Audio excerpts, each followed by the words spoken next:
Bismillahirrahmanirrahim. Assalamualaikum warahmatullahi wabarakatuh. Ya, ketemu lagi bersama saya dalam video pembelajaran bahasa Indonesia yang hari ini adalah materi pertemuan ke-10, yaitu teknik presentasi yang memikat, ya, presentasi akademik, ya. Bagaimana kita membuat sebuah presentasi akademik yang memikat, karena nanti teman-teman akan melakukan sebuah tugas-tugas yang akan menghadirkan hasil, yaitu sebuah presentasi tentunya. Ya, yang pertama saya akan memberikan materi tentang presentasi, ya. Bagaimana sebuah presentasi itu tentunya harus menarik dan memikat pembaca, ya. Misalnya seperti gambar ini, ya. Gambar ini itu sangat hits dan viral. Mungkin sekarang ada yang namanya Netflix, ya, begitu, sebuah aplikasi penyedia film-film, ya. Kemudian ada film yang sangat populer, yaitu Squid Game dan Money Heist, atau malah sekarang lagi populer yang namanya Spider-Man misalnya, ya. Teman-teman bisa menggunakan gambar-gambar itu untuk presentasinya, misalnya untuk menarik perhatian dari audiens. Ya, tapi tergantung audiensnya, ya, siapa yang kemudian ingin teman-teman tunjukkan. Namun makna dari saya menampilkan sebuah gambar-gambar ini adalah bahwa gambar-gambar atau bagaimana kita menampilkan sebuah presentasi itu tentunya memikat perhatian orang lain, ya. Harus memikat perhatian dari audiens kita. Ya, kalau misalnya teman-teman melakukan sebuah ujian skripsi atau ujian proposal, ya, tentunya harus bagaimana bisa memikat hati dari dosen penguji atau dosen tersebut agar bisa memberikan sebuah nilai yang sangat nilai terbaik buat Anda dalam sebuah presentasi. Selanjutnya, ya, teman-teman, presentasi yang teman-teman bisa buat itu tentunya bermanfaat buat Anda seperti apa, begitu, ya. Apa sih manfaatnya, gitu. Kemudian setelah presentasi ini tiap orang itu akan melakukan apa, begitu. Kalau teman-teman membuat sebuah presentasi untuk mengajak orang melakukan sebuah kegiatan kebenaran, ya, tentunya orang akan melakukan itu, begitu, ya. Jadi bagaimana kemudian presentasi itu teman-teman tampilkan, sajikan dengan baik. Selanjutnya, presentasi yang dalam pembuatan presentasi tentunya teman-teman harus memiliki bahan yang baik, begitu, ya.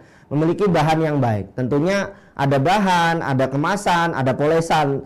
Dengan kemasan dan polesan yang baik ini, presentasi Anda akan tampil dengan baik juga, gitu. Bagaimana teman-teman bisa mengemas sebuah presentasinya, ya. Bagaimana memoles dengan baik dengan garansi bahwa teman-teman menguasai presentasi itu 100%, begitu.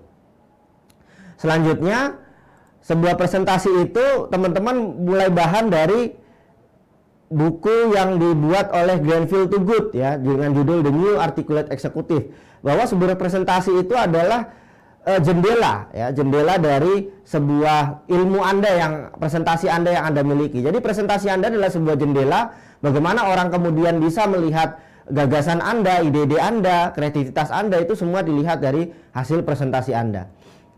Selanjutnya, teman-teman, dari presentasi ini ada sebuah kesalahan-kesalahan yang biasanya sering dilakukan oleh mahasiswa, ya. Biasanya kesalahan-kesalahan itu adalah teman-teman banyak sekali menulis terlalu panjang dan terlalu banyak. Biasanya seorang mahasiswa itu diberi waktu dalam membuat sebuah presentasi atau menampilkan presentasinya itu biasanya dengan waktu 15 sampai 20 menit. Bagaimana sebuah presentasi itu bisa selesai dalam waktu 15 sampai 20 menit? Wong kadang mahasiswa itu masih banyak menulis presentasi yang terlalu padat, ya. Terlalu padat dan semua di copy paste atau disalin tempel di dalam materinya, ya. Dalam materinya. Misalnya saya minta Anda untuk membuat sebuah presentasi soal Muhammadiyah, ya. Pasti Anda menulis tentang Muhammadiyah banyak sekali dan itu Anda tempel semua di dalam slide Anda, gitu. Dengan waktu yang 15 menit, dengan waktu 20 menit, Anda tidak bisa selesai menjabarkan soal Muhammadiyah, ya, dalam waktu singkat. Ya, tentunya Anda harus banyak membaca bahan, banyak membaca cerita tentang Muhammadiyah, ya, sehingga Anda bisa memberikan materi yang hanya menampilkan logo Muhammadiyah saja, ya. Ketika hanya Anda menampilkan gambar Muhammadiyah saja, tentunya orang akan tahu, oh, Muhammadiyah itu seperti ini. Anda akan tinggal mengembangkan saja, ya, dengan up to date apa yang ada dimiliki oleh Muhammadiyah, misalnya dengan gambar grafiknya. Misalnya jumlah amal usaha Muhammadiyah ada berapa ya. Misalnya jumlah perguruan tinggi Muhammadiyah dan Aisyah itu ada 164. Bagaimana kemudian teman-teman bisa menjelaskan data-data tersebut dengan baik, memberikan gambar yang terbaik, memberikan data yang juga jelas ya. Jumlah TK-nya, SD-nya, SMP-nya, sampai perguruan tingginya, bahkan jumlah mahasiswa yang kuliah di Muhammadiyah itu ada berapa. Ya, itu teman-teman bisa gali dengan data. Itu. Kemudian kalau misalnya teman-teman membuat sebuah visualisasi, tentunya ya jangan hanya dengan tulisan-tulisan saja ya. Tentunya kalau orang mau melihat juga akan bosen. Ya buatlah visualisasi yang ya baik. Misalnya ada gambar ikannya ya, ada gambar ikan koinya, ikan cupangnya. Tentunya ini lebih baik ketimbang hanya sekadar tulisan-tulisan saja. Sama halnya ketika teman-teman membuat sebuah grafik. Ya, grafik itu tidak hanya Anda cerita atau tulisan saja. Tentunya gambar grafik lebih menarik apabila teman-teman menggunakan yang namanya bagan ya, atau gambar-gambar yang menarik perhatian dari audiens kita. Selanjutnya, tentunya dalam melakukan sebuah presentasi harus ringkas, renyah, dan percaya diri tentunya ya. Dengan melakukan sebuah kegiatan presentasi yang ringkas, renyah, dan percaya diri, ini akan menarik perhatian audiens kita. Ya, bagaimana kita mempresentasikan presentasi kita itu dengan waktu yang sangat singkat ya, kurang dari 30 menit. Ya, misalnya dengan 4 menit satu kali presentasi ya, atau bahkan malah lebih cepat, yaitu dengan 11 detik setiap slide ya. Selanjutnya bahasa tubuh yang kita gunakan. Bagaimana kontak mata kita, bagaimana kelancaran kita dalam bertutur, dalam berucap, dalam melakukan sebuah presentasi. Nah, ini juga harus perhatian kita. Kita tidak perlu melangkah ke sana kemari apabila ruangannya luas begitu ya, tidak perlu kita ke sana kemari. Ya cukup hanya melihat orang lain ya, melihat audiens kita dengan baik. Tangan tidak perlu selalu di kantong terus ya. Postur yang defensif, tidak bergerak ke sana kemari begitu ya. Artinya bergerak ke sana kemari itu tangan tidak bergerak, tidak menyampaikan analogi atau cerita begitu. Selanjutnya, bagaimana kita tatapan mata kita terhadap audiens kita. Kita tidak perlu harus melihat ke layar terus ya. Bagaimana kita membuat sebuah kontak mata yang berbicara juga, tidak hanya mulut kita tapi mata kita juga berbicara begitu. Bagaimana kita bisa melakukan sebuah penyapaan dengan mata kita terhadap audiens kita yang di sebelah kanan, audiens kita di sebelah kiri, dan di depan kita begitu. Ya, tidak harus kita melihat ke langit ya, bingung mau mengatakan apa lagi, kemudian kita melihat ke lantai, bingung apa yang mau kita sampaikan. Nah, ini yang saya kira harus kita hindari dalam persoalan presentasi.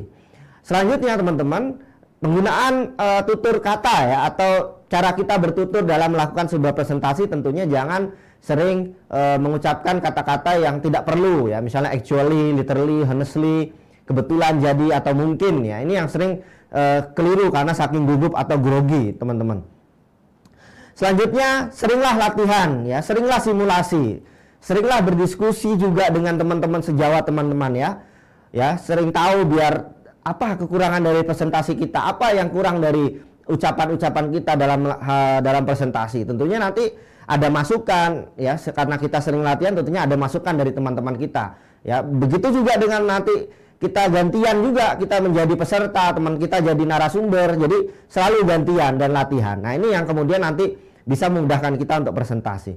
Selanjutnya, apa sih aplikasi-aplikasi yang cocok untuk Anda bisa membuat sebuah presentasi? Tentunya Anda bisa menggunakan Canva ya, Anda bisa menggunakan Prezi, atau yang paling sering orang gunakan adalah Microsoft PowerPoint. Tapi saya kira teman-teman mahasiswa sekarang lebih canggih daripada dosennya, mungkin bisa menggunakan aplikasi-aplikasi lain yang justru mendukung dari presentasi teman-teman ya. Tidak apa-apa, tidak ada masalah. Yang penting waktu juga teman-teman harus perhatikan dengan baik ya, waktu, kemudian bagaimana penampilan teman-teman di hadapan para audiens ya, menghilangkan rasa grogi, tentunya percaya diri yang tinggi. Saya kira itu saja materi tentang teknik presentasi akademik yang bisa saya sampaikan. Semoga ilmu yang saya berikan bermanfaat bagi teknik presentasi Anda ke depan. Terima kasih. Assalamualaikum warahmatullahi wabarakatuh.